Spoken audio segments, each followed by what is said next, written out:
Ça fait 22 ans que je suis avec Jean-François. Et puis, ça fait une dizaine d'années qu'on a fait notre première retraite Making Love avec Diana Richardson et Michael Richardson. Et que pour nous, ça a été une révélation, la première retraite, ça c'est sûr. Et donc après, on l'a refaite chaque année. Et chaque fois, on entendait des choses différentes. C'est comme chaque fois, voilà. Chaque fois, on vivait des choses différentes. Et puis, jusqu'à ce qu'on en vienne à transmettre cette retraite en français.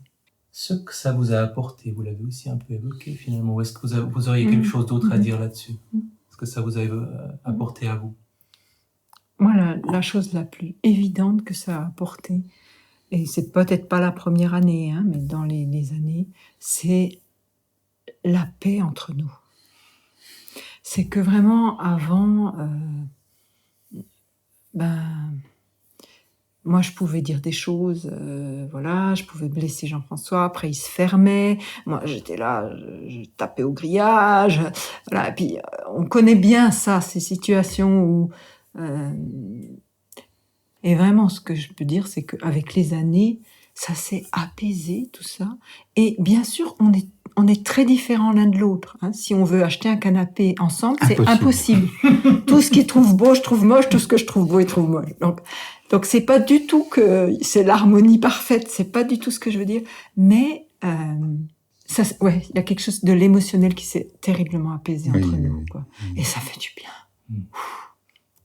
Oui, nous on dit là, une sexualité tranquille nourrit l'amour. Et quand l'amour est nourri, mais il y a quelque chose de plus doux, plus rond qui s'installe.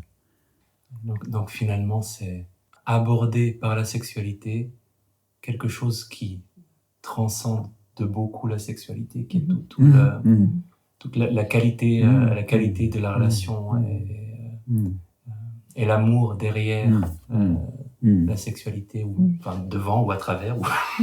Mais on dit au bout de chaque stage, on dit mais on vend le stage comme trouver une nouvelle sexualité, mais en fait on parle d'amour.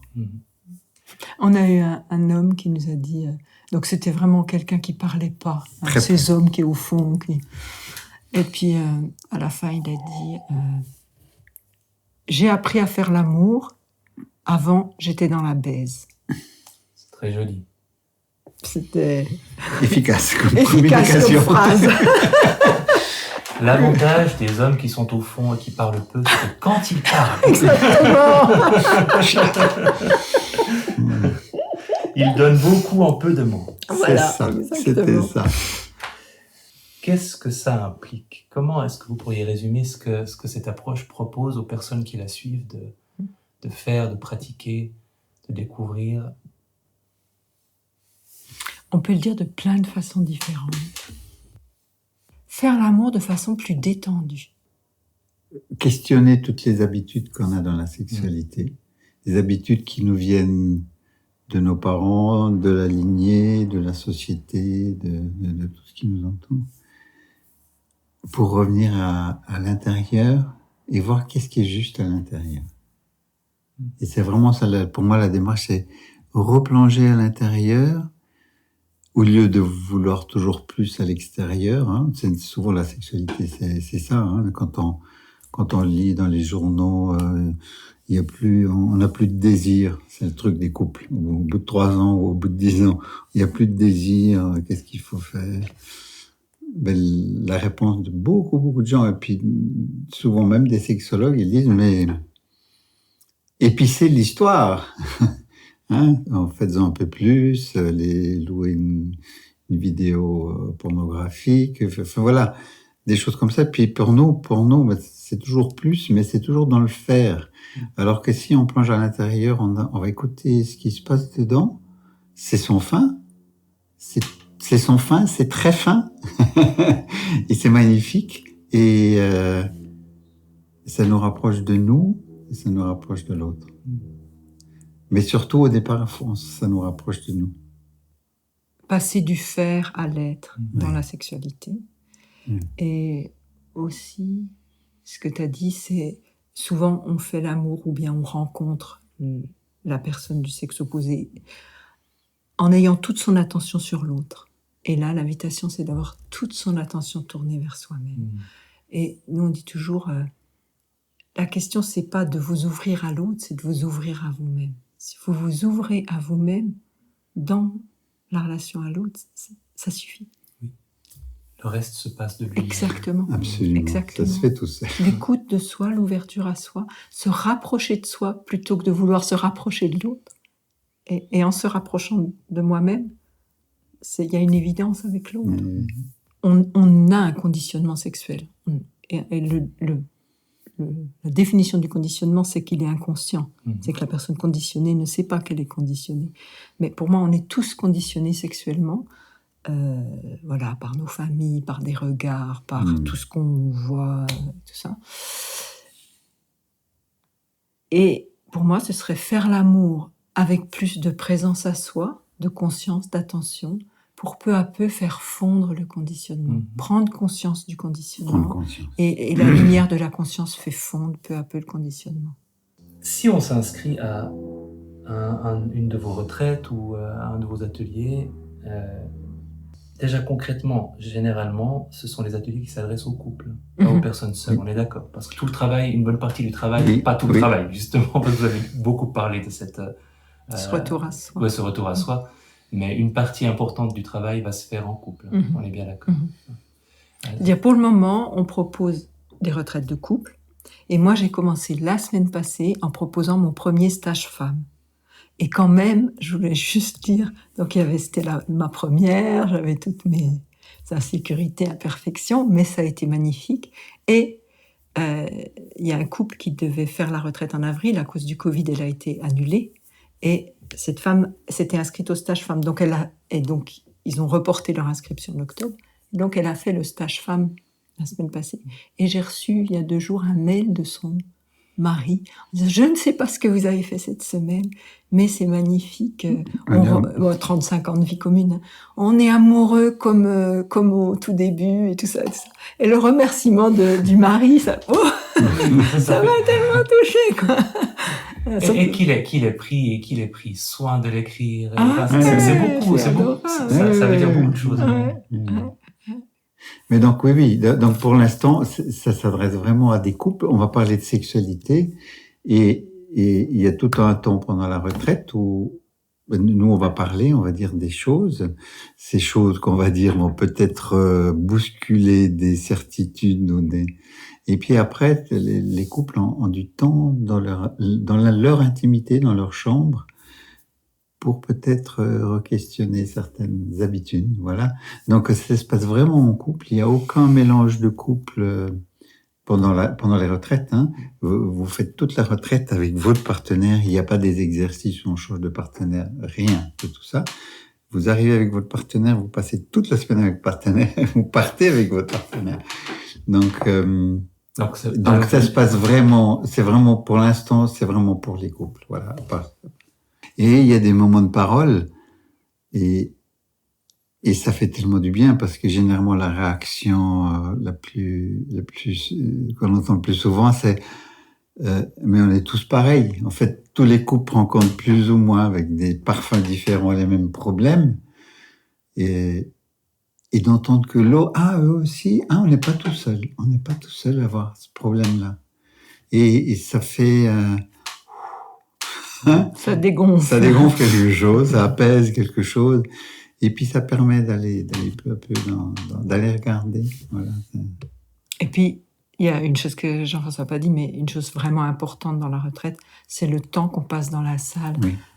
Pour guider ce retour vers soi, ce retour dans le corps, cette écoute aussi d'un niveau de plus en plus fin du corps, presque cellulaire, presque... et ça, pour moi j'avais beaucoup travaillé sur le corps avant de rencontrer Diana Richardson. Et je me suis dit, il y a encore cette couche-là que j'avais absolument pas explorée, comme une couche très fine. Donc, il y a des temps de méditation, par deux ou seul, ou seul par deux. Oui. Il y a des temps où vous présentez des choses, et il y a des temps de parole. Et du temps dans la chambre pour être dans l'intimité. Et nous, comme on dit, pour nous, faire l'amour, c'est pas obligatoirement aller jusqu'à la pénétration. C'est être dans l'intimité avec un peu plus de conscience, un peu plus de présence à soi. Être dans l'intimité en ayant son attention tournée vers soi-même, ça change déjà quelque chose et on apprend déjà quelque chose. Et... Qu'est-ce qui amène les personnes qui s'inscrivent à s'inscrire? J'imagine qu'elles vous le disent à un moment ou à un autre dans le processus. On leur envoie un questionnaire. Donc, la chose principale, moi je dirais quand même, c'est on s'aime encore, mais la sexualité est plus au rendez-vous. Et ça, le plus souvent, c'est des gens de 40, 50 ou 60 et qui sont depuis au moins 20 ans ensemble. Mais on a aussi eu des couples dans la vingtaine, donc moins de 30 ans, qui étaient ensemble depuis peut-être 5-6 ans et qui étaient déjà dans ce cas. Donc faut pas seulement se dire... voilà, donc ça pour moi c'est la chose principale. Il y a aussi des gens qui ont lu les livres et qui se sentent inspirés et puis qui ont envie d'explorer ensemble. Voilà. Le bouche à oreille fonctionne aussi. Ça, c'est des couples qui viennent par des amis qu'ils ont vus, qui changeaient, puis qui ont posé des questions, voilà, qui sont inspirés quoi, par des couples qui ont déjà fait leur retraite. Et on a quand même pas mal de couples qui viennent aussi parce qu'ils ont des problèmes. Donc, en plus, il y a ces couples, ils s'aiment toujours, mais ils font plus l'amour. Et après, il y a ceux quand même qui disent peut-être ça va relancer la machine, hein. Mais on a eu plein de couples où, en arrivant, ils disaient mais on ne sait pas si on va continuer ensemble. Et alors très souvent, ils continuent ensemble. Puis on a tout vu, on a vu des fois des couples où ça leur permettait simplement de voir plus clairement qu'ils étaient prêts à se séparer, que c'était juste de se séparer. Et probablement de se séparer dans plus de paix. Voilà, quelque chose de plus tranquille. Avec moins de regrets ou de de tranquillité. Et puis, on a aussi des couples où il y a des problèmes, hein, soit que le plus souvent c'est éjaculation précoce, difficulté avec l'érection. On a même eu aussi tout ce qui est difficulté pour la femme à la pénétration, allant jusqu'au vaginisme. Et on ne fait pas des miracles, mais ce qui est sûr, c'est que l'attitude de la personne par rapport à ce qui se passe, ça pèse, ça c'est sûr. Oui. Est-ce que aussi l'élargissement de ce que c'est que la sexualité, cette ouverture à plein d'autres manières d'être dans la sexualité avec l'autre, ça relativise pas aussi la gravité des problèmes sur lesquels on a tendance à se fixer? Exactement. Alors, je ne sais pas s'il faut le dire maintenant. Donc nous, il y a toute une partie où en fait on regarde le fonctionnement du corps de l'homme et de la femme, hein, parce que dans la société on pense que la femme fonctionne comme l'homme, et puis pour nous elle fonctionne pas de la même façon. Donc on parle en fait de la polarité homme-femme.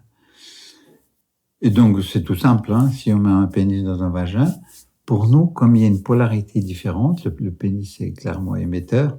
Le vagin, c'est une caverne, c'est clairement quelque chose de réceptif. Il y a quelque chose qui se passe même si on fait rien. Hein, donc il y a ça part de là, puis après ça peut aller très très loin parce qu'en fait, si on regarde les choses comme ça, on voit qu'il n'y a plus rien à faire, que ça peut se faire tout seul. Et le fait que ça peut se faire tout seul, ça fait que la sexualité devient terriblement simple. On s'enlève tout ce qu'il faudrait faire, tout ce qu'il faudrait être pour, tout ce qu'il faudrait tout ce qu'il faudrait qu'elle soit, qu'elle entende, qu'elle voilà. Et puis ça peut devenir extrêmement simple et extrêmement ça peut être simple. Hein, c'est un soulagement. Ça, et moi je me rappelle bien. Alors je sais pas si c'était la première fois qu'on avait fait la retraite ou la deuxième fois qu'on avait fait la retraite. Mais c'est simple. C'est comme si il y a plus besoin de performer pour avoir de la sexualité et que c'est juste mettre les corps ensemble qui savent faire très bien. Mais c'est tout un chemin. Voilà. Mais quelque chose comme ça. Et souvent, dans notre société, c'est l'orgasme, hein, c'est le pic là-haut où il faudrait absolument arriver. Si on n'a pas un orgasme, c'est loupé. Puis alors, évidemment, c'est une des choses qu'on met très rapidement en question. Très rapidement en question, parce que, alors on dit une chose que dit Diana aussi, hein.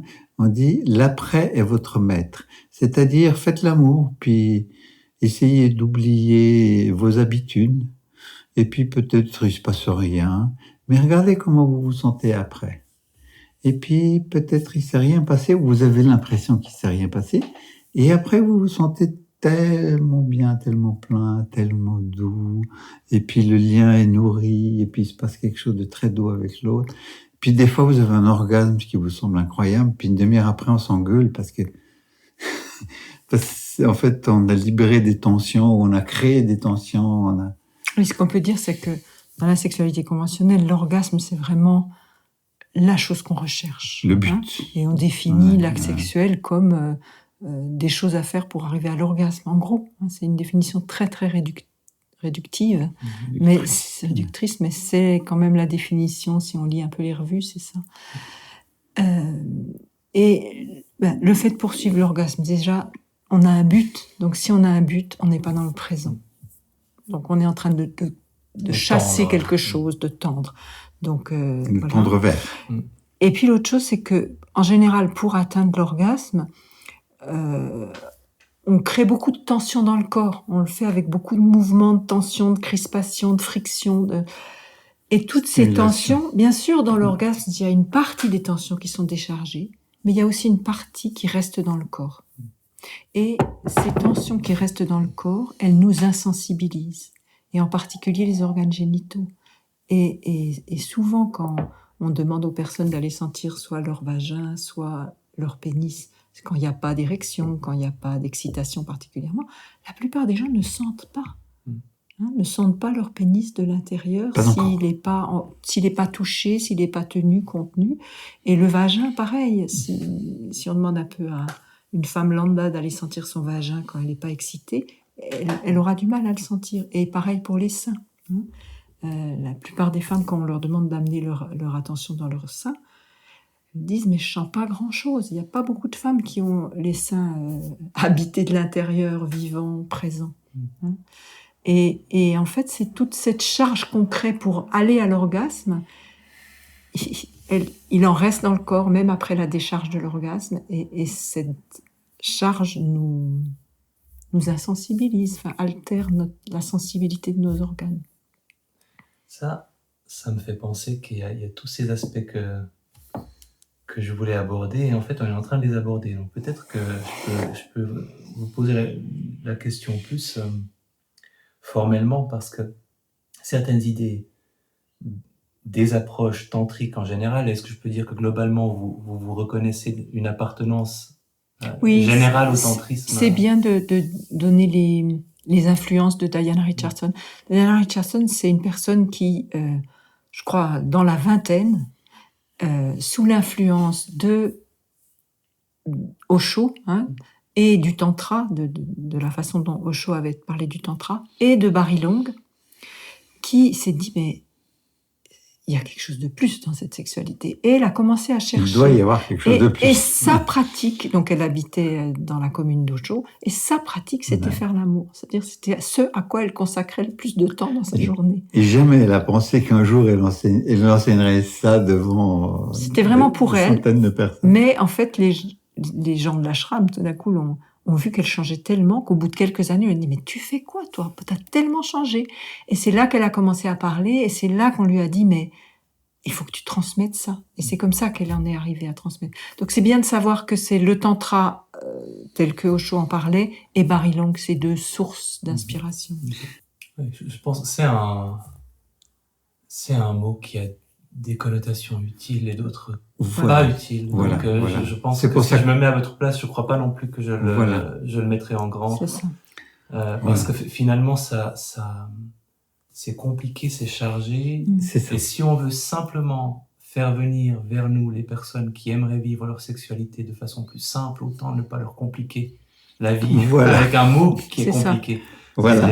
Et pour moi, quand même, quand on dit tantra, dans l'imaginaire collectif, pour moi, ça évoque toujours plus, encore plus, peut-être plus dans l'énergie, mais il y a une idée d'intensité. Oui. Alors que nous, c'est vraiment un travail vers l'intérieur. Donc, c'est pour ça qu'on a laissé ce mot. Il y a les polarités. Voilà, Oui. tout. La polarité, c'est bien d'en parler. Hein. Jean-François en a parlé un petit peu en disant que globalement, la femme était réceptive avec le vagin qui est vraiment un organe de réceptivité, d'accueil, d'hospitalité, et le pénis qui est plutôt un organe dynamique, et l'homme est plutôt une force dynamique. Mais ce que nous, on dit, c'est que l'homme et la femme sont deux forces égales, mais opposées. Et dans notre monde, on est assez au clair sur le fait que le dynamisme est une force, mais on n'est peut-être pas tout à fait au clair sur le fait que l'accueil est une force égale.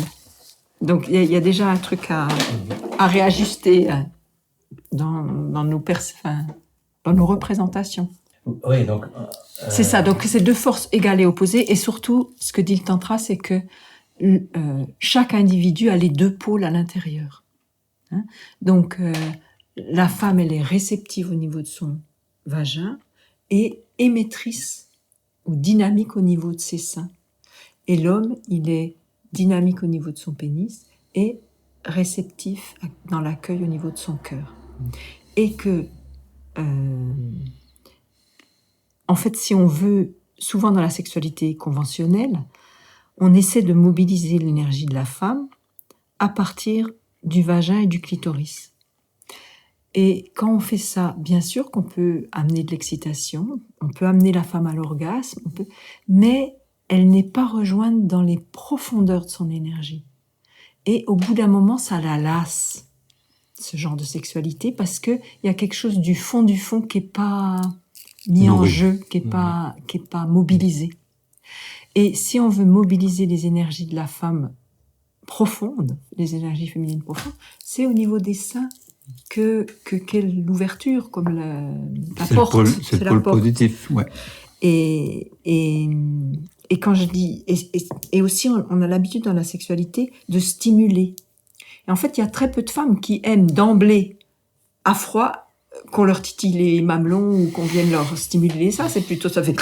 Et qu'en fait, nous, ce qu'on dit, c'est aimer les seins. Être présent, une main d'homme qui est présente sur les seins, qui ne veut rien, ne fait rien, mais donne sa chaleur, sa présence, ça permet vraiment à la femme de rentrer, d'habiter cet endroit, de couler, et là, son énergie s'éveille. Et ça prend du temps. C'est-à-dire que, mais pareil pour l'homme. L'homme, il n'a pas le cœur ouvert d'emblée. Pour que le cœur de l'homme s'ouvre, ça prend du temps. Donc le cœur de l'homme et le vagin de la femme, pour s'allumer, ils ont besoin de temps. Ouais. Et c'est inhérent au corps de la femme. C'est pas parce que la plupart des femmes, elles voient bien qu'elles ont besoin de temps, qu'elles aimeraient avoir un peu plus de temps avant la pénétration. Souvent, elles osent pas le demander, mais surtout, la plupart des femmes pensent qu'elles sont pas normales, qu'il y a quelque chose qui va pas avec elles, que lui, il est prêt, moi, je suis pas prête, je suis frigide, Non, ça, c'est vraiment une idée. Notre corps est fait à l'envers de celui de l'homme. Et donc, on a besoin de temps pour qu'on soit prête. Donc, nous, on aime bien dire, c'est comme deux aimants qu'on veut rapprocher avec les plus de chaque côté. Mais si on remet à l'endroit, ça s'attire. C'est vraiment... Et il y a vraiment une incompréhension du corps de la femme.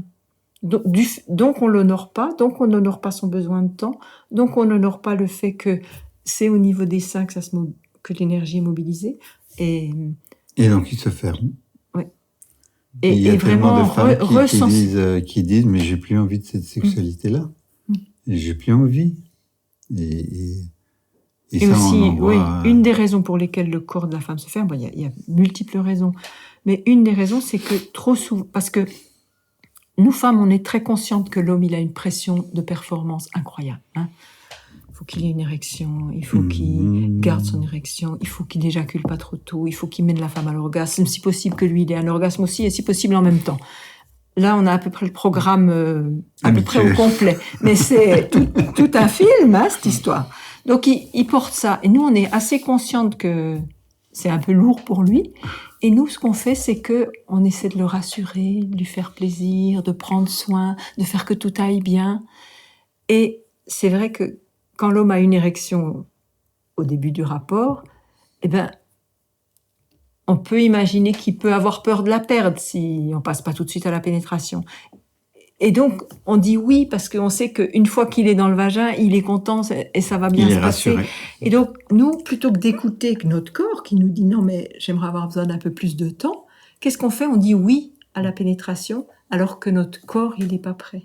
Donc, et ça, à force, ça, je dirais, ça abîme notre corps. C'est un manque de respect avec nous-mêmes. Et aussi, la farce, c'est que on fait ça, notre énergie est pas éveillée. Donc en fait, l'homme, il rentre un peu dans une porte fermée. Et moi, j'ai vraiment l'idée que le corps de la femme, c'est lui qui emmène le couple dans l'extase ou dans l'expérience tellement bonne, tellement délicieuse.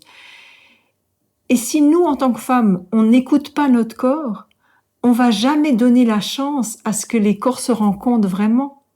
Hein?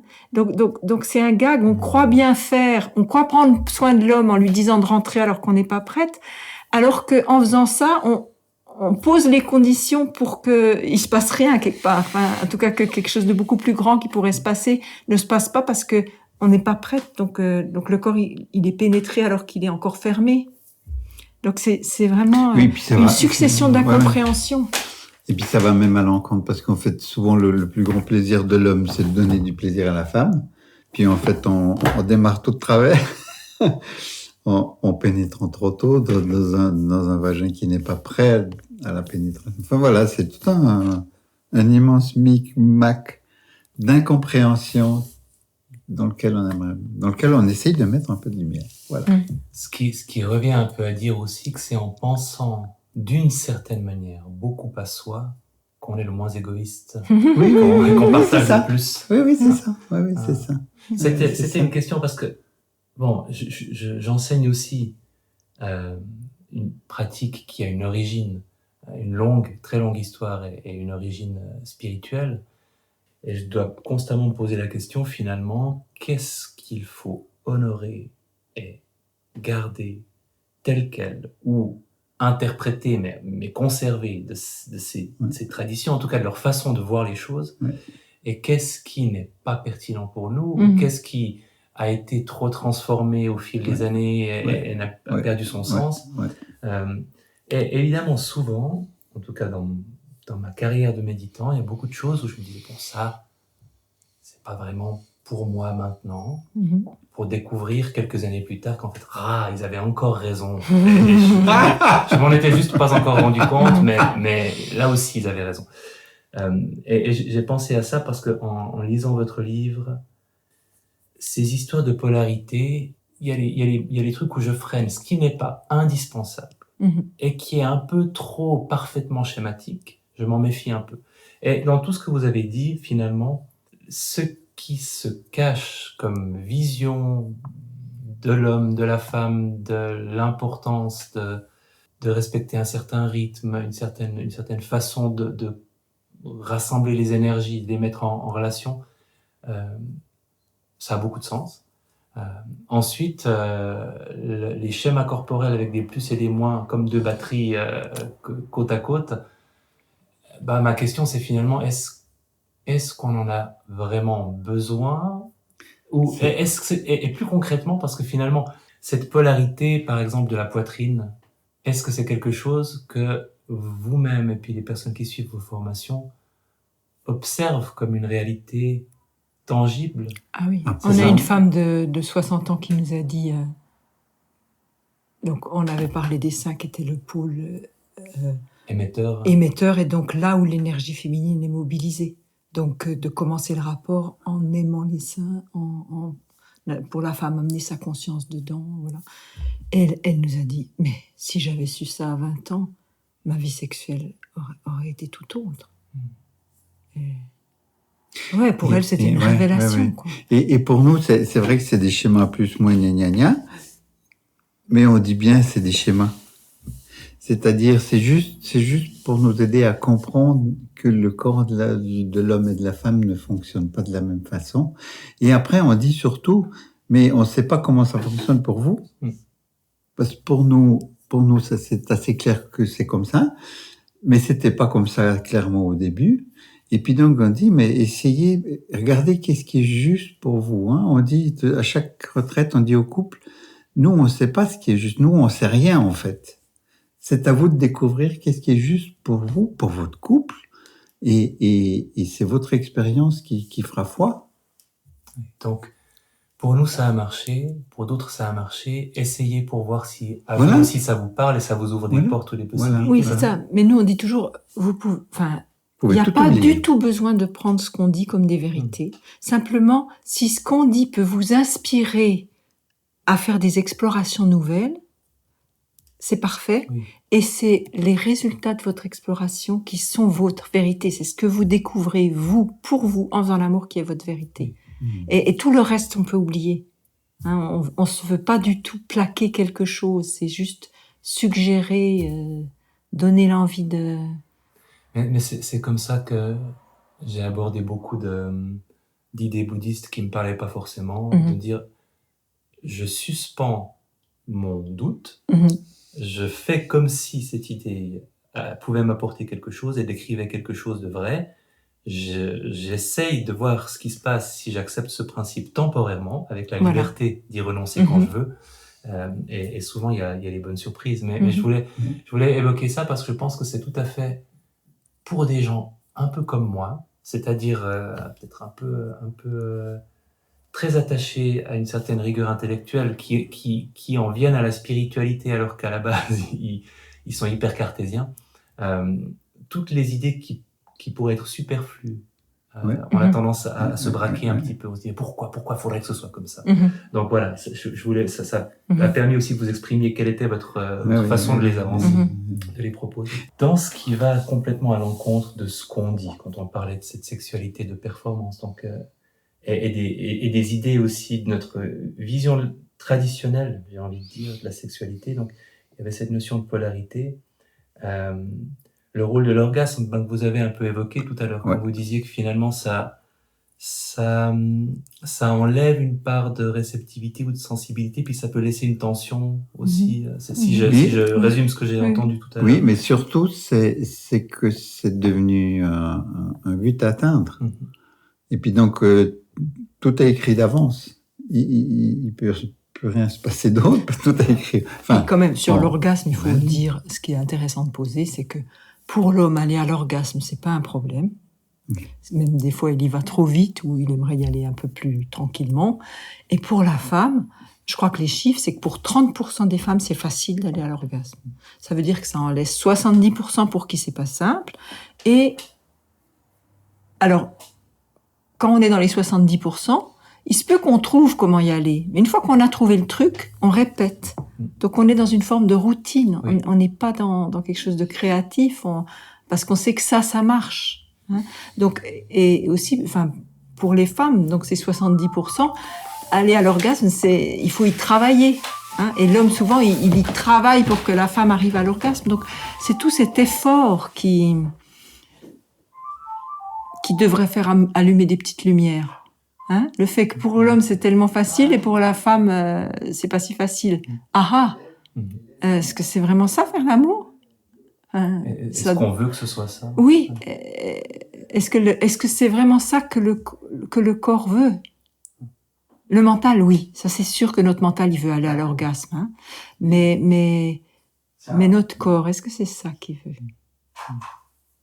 Alors après, par rapport à l'orgasme, il y a deux choses différentes. Et ça c'est quand même quelque chose à clarifier, parce que on peut avoir un discours qui dirait on veut relativiser l'importance de l'orgasme, parce que on a tendance à en faire le but unique de la sexualité épanouie. C'est justement ce script, une fois qu'on a trouvé comment ça marche, on le refait parce que ça nous permet de réussir le truc qu'on doit absolument réussir. Exactement. Ça, c'est une chose. Et puis l'autre serait de dire que avec cette approche, on tend vers une sexualité sans orgasme ou une sexualité où l'orgasme finalement est pas seulement plus le but à atteindre, mais est le but à ne pas atteindre. Non, alors justement, ça non. On n'adhère pas à ça. Pour nous, c'est pas un ne pas, hein, vraiment. Mais si on voit qu'on y travaille, c'est peut-être se rendre compte, oups, je suis en train de travailler à vouloir aller à l'orgasme. Ah oui, c'est encore mon conditionnement de vouloir y aller. Mais si tout d'un coup il arrive, hein, il y a des moments, nous on dit allez-y, et allez-y le plus consciemment possible. Et enseignez-vous vous-même dans l'orgasme et après, comme l'a dit Jean-François. Observez comment c'est après. Et il n'y a pas un orgasme, il y a toute une palette d'orgasmes. Il y a des orgasmes qu'on a atteints avec plus ou moins d'efforts, il y a des orgasmes. Donc en fait, après un orgasme, des fois, on peut se sentir vide, seul, abandonné. Et puis, des fois, après un orgasme, on se sent plein de vie, vivant. Donc, c'est tout ça qu'il faut observer. On ne dit pas chaque fois que vous avez mais en allant plus consciemment à l'orgasme et en observant ce qui se passe après, on découvre plein de choses sur la sexualité. Donc, ce serait sûrement pas un ne pas. Okay. Non, et continuer à aller à l'orgasme, ça va nous apprendre des choses. Oui, c'est ça. C'est-à-dire que d'aller à l'orgasme, de toute façon, ça nous apprend aussi des choses. Nous, on dit juste, remettez en doute l'habitude d'y aller à chaque fois. En question. Voilà. Oui. Et puis, regardez la différence. Bon, on a parlé de la remise en question du rôle de l'orgasme, du rôle de l'érection, là on en a parlé, je pense que c'est assez clair aussi. Oui. Ça va avec cette notion de performance. Oui, et puis surtout, c'est que on peut faire une pénétration sans érection. Il y a des positions qui le permettent. Alors au début, ça paraît un petit peu particulier, mais après, quand on y est habitué, on y prend goût à la pénétration sans érection. Et c'est une façon pour la femme, justement, de ne pas avoir parce que ça prend du temps pour que notre vagin soit vraiment prêt et accueillant. Et si le pénis est sans érection, il est beaucoup plus moelleux, souple. Et donc, même si notre vagin est pas tout à fait prêt, on peut le mettre à l'entrée et c'est pas invasif comme un pénis en pleine érection. Donc, ça a plein de charme, la pénétration sans érection. Il faut retenir la qualification de moelleux à la place de mou qui va certainement soulager tous les hommes qui nous écoutent. Et puis, mais je dirais encore autre chose, c'est que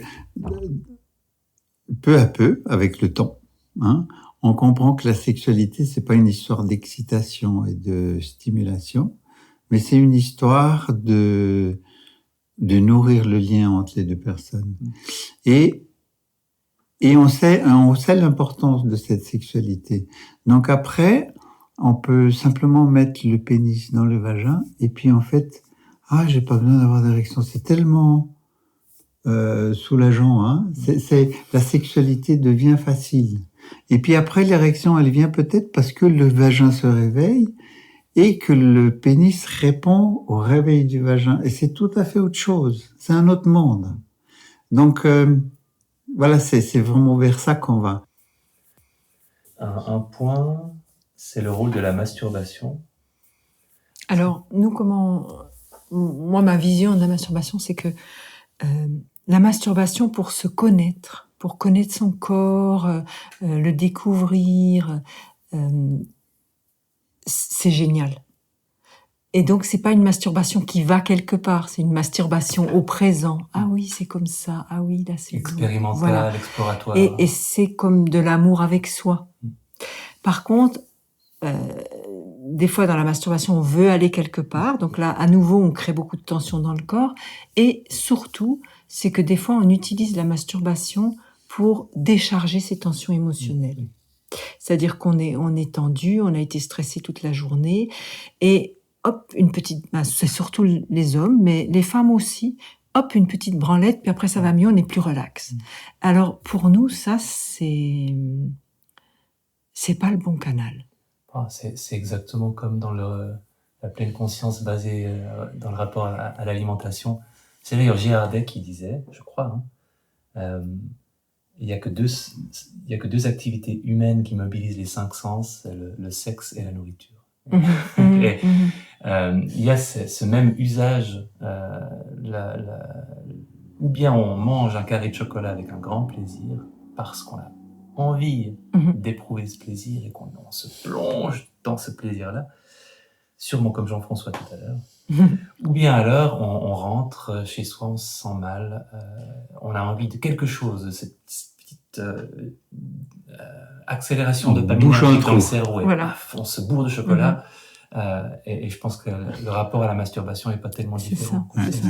Et nous, on dit, c'est pas donner une bonne information à ses organes génitaux que de les utiliser pour décharger la tension émotionnelle. C'est mieux de prendre ses baskets et d'aller courir. Oui. Est-ce que finalement, c'est pas un peu la règle générale de tout ce qui peut paraître détonnant par rapport à la norme dans une approche de la sexualité tantrique ou en pleine conscience? C'est qu'on cherche toujours à désamorcer un petit peu cet objectif, ce but à atteindre, cette précipitation pour y aller le plus vite possible et tout ce qui va avec. Bon, une chose importante quand même, parce qu'on parle beaucoup d'hommes, de femmes, les couples homosexuels qui peuvent parfois se sentir oubliés quand on... Alors, question récurrente. Ouais, ça semble assez évident que les 98% de tout ce que vous avez dit jusqu'à présent peuvent s'appliquer à n'importe quel couple, de n'importe quelle orientation, de n'importe quelle composition. Mais je le dis formellement, c'est presque pas une question que je vous pose, parce que pour moi c'est une évidence en vous écoutant, et que même ces notions de pôle masculin-féminin, on peut les explorer soi-même dans le couple qu'on forme avec quelqu'un du même sexe et voir ce que ça nous apporte de nouveau, cette expérimentation. Absolument. Donc c'est pas, voilà, ce n'est pas, je voulais juste que vous me le confiez, mais ce n'est pas une approche exclusivement hétérosexuelle. Non. Mais nous en plus on transmet notre c'est peut-être le monsieur pour Maruche. On transmet notre vécu. Puis notre vécu hétérosexuel. Donc, mais on dit, mais c'est sûr qu'il y a quasiment tout à prendre pour un couple homosexuel. Ça va être un petit peu différent. Il faudra faire preuve de créativité ou d'adaptation ou de ça, de voir qu'est-ce qui est juste pour eux et qu'est-ce qui ne l'est pas. Mais en particulier, c'est la polarité. Je vais juste c'est la polarité homme-femme qui doit être repensée. Et moi, toujours, j'en parle avec des amis homosexuels, et je dis, mais j'aimerais bien de faire un groupe expérimental, mais après, vous devrez tout repenser, recréer. Moi, j'ai aucune idée de comment, parce que c'est pas mon expérience. Mais c'est ça, le fait, en tout cas, d'être à l'intérieur de soi, à l'écoute de soi, s'ouvrir d'abord à soi, ça, qu'on soit hétéro, homo, trans, c'est valable. Dans le bouddhisme, c'est une espèce d'évidence, justement, pour les gens qui le font, en tout cas qui ont une démarche spirituelle, pas dans l'approche que j'enseigne, mais qui a cette référence, on est obligé de parler un peu de but, parce qu'il y en a beaucoup qui vivent comme ça, mais cet accomplissement, et il y a une définition finalement de la personne accomplie, de ce que c'est qu'une personne éveillée, même si elle est très polémique, mais on peut faire une liste, on peut imaginer cette situation idéale de la personne qui a atteint l'éveil et décrire à quoi ça ressemble. Est-ce qu'il y a une espèce d'accomplissement vers lequel on tend dans une approche de la sexualité en pleine conscience, et dans ce cas-là, ça ressemble à quoi? Si on a... Et non pas dans le sens d'un but à atteindre, mais à quoi ressemblerait cet accomplissement, ce plein accomplissement, c'est sûrement un pléonasme de cette approche-là. Moi, ce que je dirais, c'est faire l'amour avec le corps et plus avec la tête. C'est-à-dire que souvent, on fait l'amour parce qu'on a une idée de ce qu'on veut avec la tête et on l'impose au corps. Et c'est comme si de donner au corps toute sa liberté pour qu'il puisse fleurir dans la sexualité avec tout son potentiel qui à mon avis, est immense. Immense. Et qu'on ne connaît pas. Enfin, on peut se laisser étonner à l'infini par notre corps si on l'écoute, si on le respecte plus. Et voilà, pour moi, ce serait ça l'accomplissement. En tout cas, ce serait ça que... c'est comme si c'est là que j'ai envie d'être étonnée. De quoi mon corps il est possible en relation avec le corps de mon partenaire. Oui. Donc, il y a aussi quelque chose de très similaire finalement avec le parcours méditatif en général, où on se rapproche, on ôte un certain nombre de couches et d'habitudes prises et de définitions de ce qu'on est censé être comme personne, de notre identité. On se débarrasse de notre identité, de ce qu'elle a de plus pesant, et au final, on laisse s'exprimer quelque chose de très mystérieux, intérieur, qui est aussi très en lien avec quelque chose de naturel, qui émergerait du corps et qui ne serait pas encombré par ce cerveau qui rumine, qui travaille et qui fabrique du moi-je et des appréciations de sa propre valeur, etc. Et c'est quelque chose, c'est une espèce de nature humaine qu'on laisse s'exprimer une fois qu'on a enlevé ce qui l'entravait. Alors une sexualité épanouie, ce serait finalement la même idée. C'est qu'à un moment, c'est un corps qui a enfin la liberté de faire ce que le corps fait. Exactement. Oui, ou ce que le corps est. Oui, ou ce que le corps respire. N'est-ce pas ? Et pour moi, quand ça se passe, parce qu'il y a des moments comme ça où les corps jouent ensemble, et c'est juste... parce que c'est comme si je suis connectée à plus grand que moi. C'est pas mon petit moi qui veut, c'est tout d'un coup... c'est quoi ça ? C'est quoi ça ? C'est comme c'est la vie qui est en moi, la vie qui est dans mon partenaire, puis ça s'exprime. Enfin, puis moi, je suis... comment dire ? Oui, émerveillée de ce que les corps ont envie de faire ensemble. Émerveillé de ce qui se passe sans avoir l'impression d'être la personne qui a les manettes, qui détermine pas du et tout. qui décide. Oui. Et c'est ça, et surtout toucher profondément dans ce lien à l'univers. C'est comme si quand si d'un coup je sens que la nature s'exprime en moi, je sais pas, ça me connecte au tout. C'est ça, quelque chose de plus grand, c'est pas moi qui fais. Et je pense que la femme peut beaucoup faire. Beaucoup faire. Enfin, beaucoup faire en ne faisant pas, justement, en étant, mais c'est-à-dire aussi, l'homme, on a l'impression qu'il domine dans la sexualité conventionnelle. Mais en fait, quand l'homme, tout d'un coup, il goûte à ce que c'est que de pénétrer une femme vraiment prête et que son énergie puisse filer dans la femme, qu'il veut plus que ça. Donc il y a, je veux dire, on a un bras de levier fort. Ben, c'est ce qu'on dit généralement, c'est qu'une fois qu'on a compris la différence de fonctionnement du corps de l'homme et de la femme, et qu'on donne le temps à la femme d'être prête, au moment où on fait l'amour, au moment où il y a une pénétration, c'est comme si on réunit, c'est une unification. Le pénis et le vagin sont vraiment comme deux choses qui se complètent, c'est deux moitiés qui se complètent. Et ces deux moitiés qui se complètent au niveau physique, au niveau des cœurs, au niveau des âmes, c'est quelque chose de tellement plus vaste. Donc je pense que ça peut faire envie à des âmes. C'est vendeur. Et c'est vrai, c'est pas seulement vendeur, c'est vrai. C'est tellement vrai, c'est tellement ça. Merci beaucoup. On a beaucoup parlé, c'est parce que c'est super intéressant.